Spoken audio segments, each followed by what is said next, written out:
با سلام. توی این ویدیو تصمیم داریم تعویض رم دستگاه HP 15S رو آموزش بدیم. برای این کار دستگاهمون باید خاموش باشه و باتریمون رو از دستگاه خارج کنیم. در صورتی که باتریمون رو دستگاه باشه برق داخل مادربردمون وجود داره و ممکنه به دستگاهمون آسیب برسونه. خب برای این کار دستگاهمون رو برمیگردونیم و شروع میکنیم به باز کردن پیچ‌های قاب کف دستگاه. توی این مدل دستگاه زیر این درپوش‌های پلاستیکی چند تا پیچ هست که اینا رو با استفاده از ابزار شروع میکنیم به باز کردن. موقع باز کردن این درپوشا مراقب باشین که فشار بیش از حد ندید، چون باعث پارگی یا خرابی قاب کف دستگاه میشه.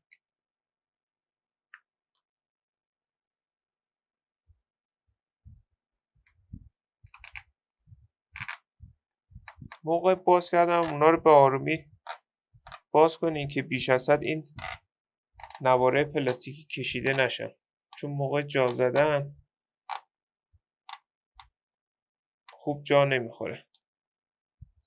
به این صورت این دوتا نوار پلاستیکی رو باز میکنیم و شروع میکنیم به باز کردن پیچ‌های قاب کف دستگاه.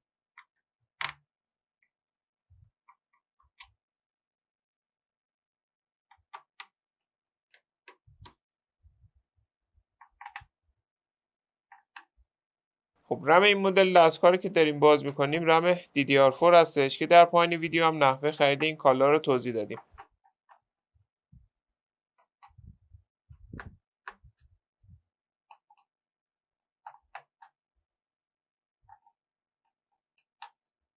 خب بعد باز کردن پیچا با استفاده از ابزار شروع میکنیم به باز کردن قاب کف دستگاه.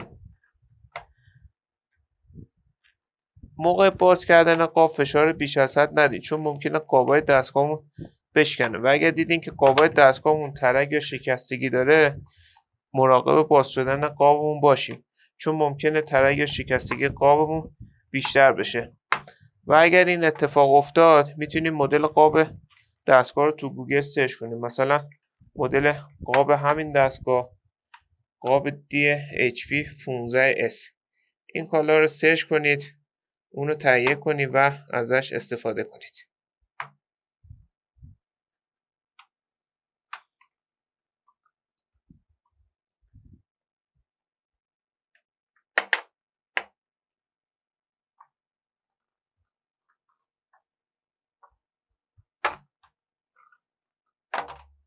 و به این صورت قاب کف دستگاهمون رو جدا میکنیم. خب بعد باز کردن قاب کف دستگاهمون رم ما در این قسمت قرار داره که قبل باز کردن رم ابتدا باید باتریمون رو از دستگاه خارج کنیم که توی این مدل دستگاه باتری ما 5 تا پیچ نگهدارنده داره که شروع میکنیم به باز کردن این 5 تا پیچ.